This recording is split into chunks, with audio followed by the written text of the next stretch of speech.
भारतीय फौज का एक अफसर जिसकी बहादुरी की तारीफ करने से उसके दुश्मन भी खुद को रोक नहीं पाते थे, जो बीच युद्ध अपने जवानों से कहता है हम 1 इंच पीछे नहीं हटेंगे, और ये सुन 21 साल का एक लड़का जलते हुए टैंक से उतरने से इनकार कर देता है और यूं ही लड़ते हुए वीर गति को प्राप्त हो जाता है। एक अफसर जिसने भारतीय इतिहास के सबसे भयानक टैंक बैटल को लीड किया था, जो लैंड माइंस की परवाह किया बिना टैंक्स को लेकर आगे बढ़ गया, इसलिए ताकि उसके रेजिमेंट के नाम पर आंच ना आए। एक अफसर जिसके बारे में एक पूर्व आर्मी चीफ ने कहा था कि अगर उसे सरकार न रोकती तो वो हिंदुस्तान पाकिस्तान का नक्शा बदल कर रख देता, जो इस कदर बेबाक था कि आर्मी चीफ से लेकर राज्यपाल से भिड़ जाता था, जिसे जब उसकी बेबाकी के चलते आर्मी चीफ नहीं बनाया गया तो उसने कहा ये मेरा नहीं, आर्मी का नुकसान है। नमस्कार, मेरा नाम है निखिल और आप देख रहे हैं ऐतिहासिक किस्सों कहानियों से जुड़ा हमारा रोजाना का कार्यक्रम तारीख।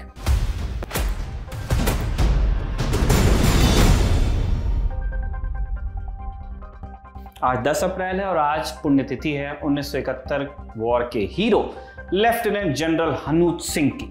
साल 2015 में इसी रोज उनका निधन हुआ था।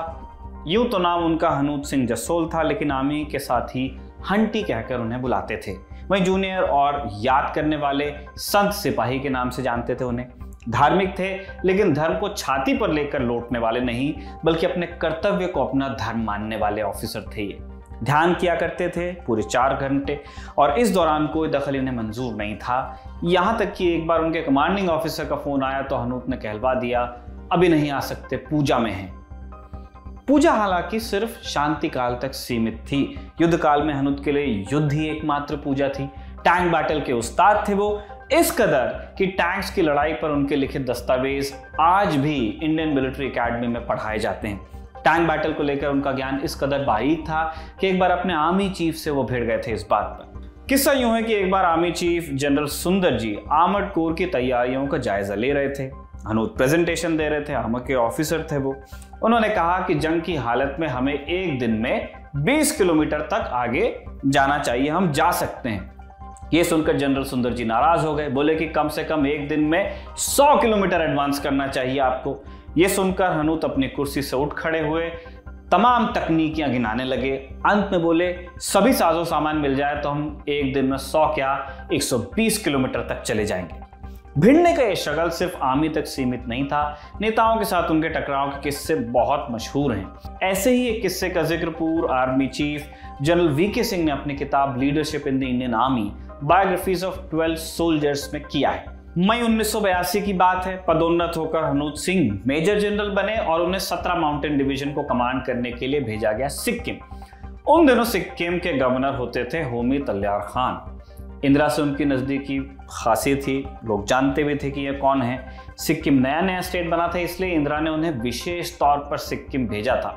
तल्यार खान अब थोड़े रॉयल स्वभाव के आदमी थे, सो उनकी कुछ मांगे रहती थी। मसलन जब भी वो सिक्किम में कहीं भी दौरे पर जाएं तो डिवीजन कमांडर या कम से कम ब्रिगेड कमांडर के ओहदे वाला ऑफिसर उन्हें रिसीव करे। हनूत सिंह को जब इस तथाकथित प्रोटोकॉल का पता चला तो उन्होंने तत्काल इस पर रोक लगाई। एक रोज जब ब्रिगेड कमांडर ने उनसे गवर्नर को रिसीव करने के लिए जाने की परमिशन मांगी, हनूत सिंह ने उन्हें यह कहते हुए रोक लिया कि यह सिविल प्रशासन का मसला है और सेना का इससे कोई लेना देना नहीं है। हालांकि इसके बाद भी लोकल कमांडर को गवर्नर को रिसीव करने के लिए भेजा गया। तल्यार खान अपने गंतव्य तक पहुंचकर हेलीकॉप्टर से उतरे तो उन्हें बड़ी निराशा हुई, और निराशा हुई तो उन्होंने हनूत सिंह को फोन मिला दिया। अब हनूत पूजा में थे, जैसे हमने पहले बताया उनका पूजा का समय था, इसलिए हनूत ने फोन लिया नहीं, बात नहीं हो पाई। इससे गवर्नर इतना गुस्सा गए कि उन्होंने आर्मी चीफ को फोन लगा दिया, लेकिन यहां से भी गवर्नर को कोई मदद नहीं मिली। अंत में उन्हें हनूत सिंह की बात माननी पड़ी। इसके बाद प्रोटोकॉल चेंज हुआ, यह बना कि अगर राज्यपाल आर्मी यूनिट का दौरा करते हैं केवल तभी उन्हें आर्मी ऑफिसर्स द्वारा रिसीव किया जाएगा। अब सिक्किम से जुड़ा एक और किस्सा है। किस्सा यूं कि जब हनूत का अंबाला ट्रांसफर हुआ, सैनिकों ने जाते हुए उन्हें एक यादगार भेंट किया। उसमें लिखा हुआ था जितना बाकी ऑफिसर 20 साल में करते उतना आपने 1 में करके दिखा दिया। ऐसा क्या किया था हनूत सिंह ने? दरअसल हनूत जब सिक्किम पहुंचे वहां हालात काफी खराब थे। न फौज के सोने के लिए ठीक इंतजाम हो पाया था, न बिजली पानी की व्यवस्था थी। हनूत सिंह ने अधिकारियों को खत लिखकर मदद मांगने की कोशिश की, लेकिन वहां से भी कुछ हासिल नहीं हुआ। अंत में उन्होंने तय किया कि खुद ही सैनिकों के लिए बैरक तैयार करवाएंगे अपने लेवल पे, जो आर्मी का अपना प्रोटोकॉल है उसमें। अपनी यूनिट के साथ उन्होंने जंगल से लकड़ियां कटवाकर उनसे शौचालय और बैरक तैयार करवाया और बिजली के लिए जनरेटर्स का इंतजाम करवाया। एक बात तो अक्सर कहा करते थे कि एक सैनिक अपने अफसर के लिए जितनी कुर्बानी देता है, अफसर उसका एक हिस्सा भी नहीं करता। लेफ्टिनेंट जनरल हनूत की जिंदगी से जुड़े ऐसे कई दिलचस्प किस्से हैं, लेकिन अभी के लिए उस लड़ाई पर चलते हैं जिसने उनका नाम बनाया, बैटल ऑफ बसंतर। साल 1971 की जंग की बात है ये।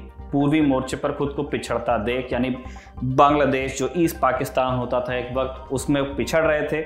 ये देखते हुए वेस्ट पाकिस्तान ने पश्चिम में मोर्चा खोला, जो इंडिया की वेस्टर्न बॉर्डर है। और इसी दौरान शंकरगढ़ सेक्टर में दोनों देशों के बीच एक टैंक बैटल हुई। टैंक बैटल मतलब जिसमें दोनों तरफ से आर्मर का इस्तेमाल होता है। वो भी टैंक लेके आए हैं, हम भी टैंक लेके आए हैं।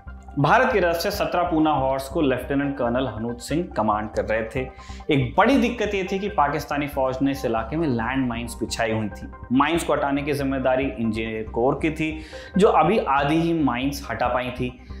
जब पता चला कि पाकिस्तान अपने टैंक्स लेकर आगे बढ़ रहा है, 15 दिसंबर की तारीख रात 2:30 बजे कमांडिंग ऑफिसर हनूत ने तय कर दिया कि अगर माइंस हटाने का इंतजार किया गया तो बहुत देर हो जाएगी। उन्होंने अपने मातहत अजय सिंह को आगे बढ़ने का ऑर्डर दिया। अजय सिंह ने सवाल किया कि सर, अभी माइन फील्ड क्लियर नहीं हो पाया है, हम आगे नहीं बढ़ पाएंगे। तब हनूत ने जवाब दिया कि अगर हमने अभी रास्ता पार नहीं किया तो इतिहास पूना हॉर्स को कभी माफ नहीं करेगा। अजय सिंह को ऑर्डर मानना पड़ा और कमाल की बात यह है कि 17 पूना हॉर्स के सारे टैंक बिना किसी नुकसान रास्ता पार कर गए। यहां उन्होंने पाकिस्तान के सबसे लीड एक स्क्वाड्रन से न सिर्फ टक्कर ली, बल्कि उसे चकनाचूर भी किया। बीच जंग हनूत का आदेश था, हम 1 इंच पीछे नहीं हटेंगे। अपने कमांडिंग ऑफिसर का आदेश सुनकर 21 साल का एक लड़का जलते हुए टैंक में बैठकर जूझता रहा, लेकिन उसने अपनी जमीन नहीं छोड़ी। इस लड़के का नाम था सेकंड लेफ्टिनेंट अरुण खेत्रपाल। खेत्रपाल इस जंग में वीर गति को प्राप्त हुए और उन्हें मरणोपरांत परमवीर चक्र से अलंकृत भी किया गया था। हनूत सिंह को भी इस जंग में अदम्य साहस दिखाने के लिए महावीर चक्र दिया गया था। डेकोरेटर ऑफिसर की बात कर रहे हैं हम। आगे बढ़ने से पहले आपको बता दें कि अरुण खेत्रपाल की कहानी हम तारीख में पहले दिखा चुके हैं। वो एपिसोड अगर आप देखना चाहते हैं तो आप डिस्क्रिप्शन में जाइएगा, आपको लिंक मिलेगा।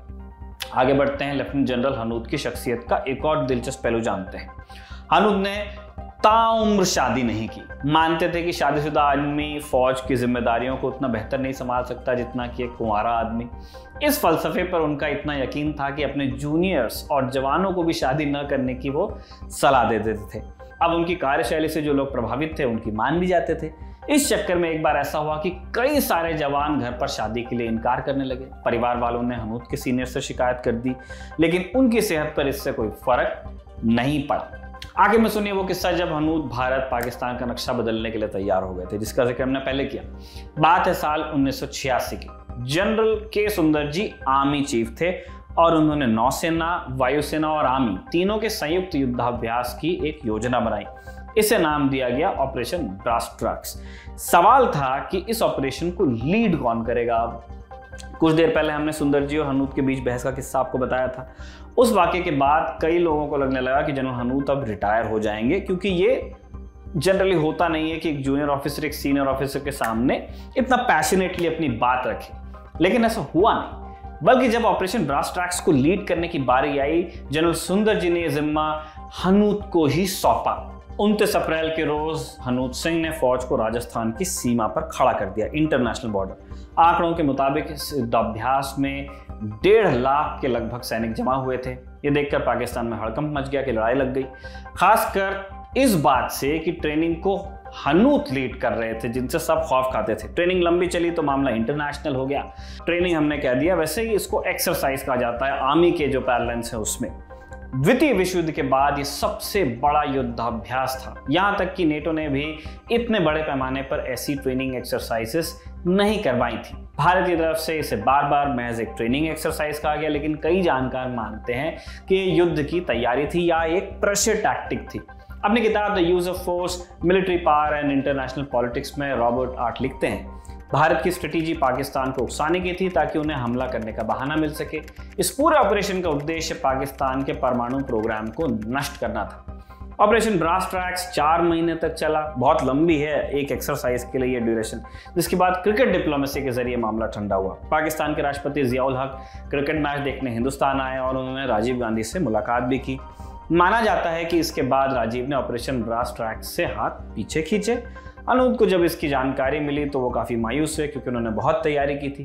पूर्व सेनाध्यक्ष जनरल वीके सिंह लिखते हैं, हनूत सिंह के पिछले रिकॉर्ड को देखकर कहा जा सकता है कि अगर उन्हें इजाज़त मिली होती, हुक्म मिला होता, तो वो दोनों देशों का नक्शा बदल डालते। लेफ्टिनेंट जनरल हनूत सिंह ने 39 साल आर्मी को अपनी सेवाएं दी, देश को अपनी सेवा दी।